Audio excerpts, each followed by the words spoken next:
It's a beehive of activity at this health facility, made of converted shipping containers in the middle of Mlolongo, Kenya, a town on the busy Nairobi-Mombasa highway. It's one of 7 such clinics located in transit towns along the Northern Corridor Highway in Kenya and 50 others across Eastern and Southern Africa. The clinics are run by the non-profit North Star Alliance. They offer healthcare to mobile populations like truck drivers and sex workers and communities that interact with them. As they move, again, the access to quality healthcare services reduces, and that's why we have to target them and bring those services closer to them so that they are able to actually help in reducing that chain of transmission or cutting off that chain of transmission. Kenya's Ministry of Health says long-distance truck drivers and sex workers have a high prevalence of HIV and other sexually transmitted diseases. 75-year-old Patrick has been a truck driver for nearly 5 decades. We are not using his real name because he wishes to remain anonymous. Patrick says he tested positive for HIV after a work trip in Botswana.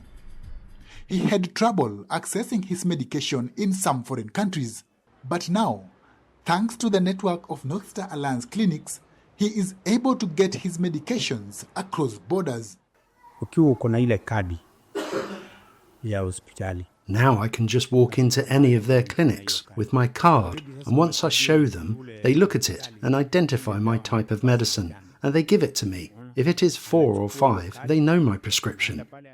Catherine Wanja, a sex worker and peer educator in Mlolongo town, tells VOA that truck drivers are their best clients because they are well sensitized on preventive measures. Truck drivers have their own families, so we have to use the protection to protect me and the client, to protect his family. To increase the reach, North Star carries out outreach services in collaboration with the communities. Eunice Mwikali runs a guest house and bar business in the area. She says the partnership between businesses like hers and the health facility has helped educate clients who are mostly truck drivers and sex workers. For example, we advise them to use condoms, that is for protection. So we advise them to come to North Star because we have linked with them and they're offering free services. And if they're infected, we also tell them if they forgot their drugs to come to North Star, they can refill their drugs at any particular point. North Star says it provided health services to more than 180,000 patients in the region in 2022, majority being drivers and commercial sex workers. Juma Majanga, VOA News, Mlolongo, Kenya.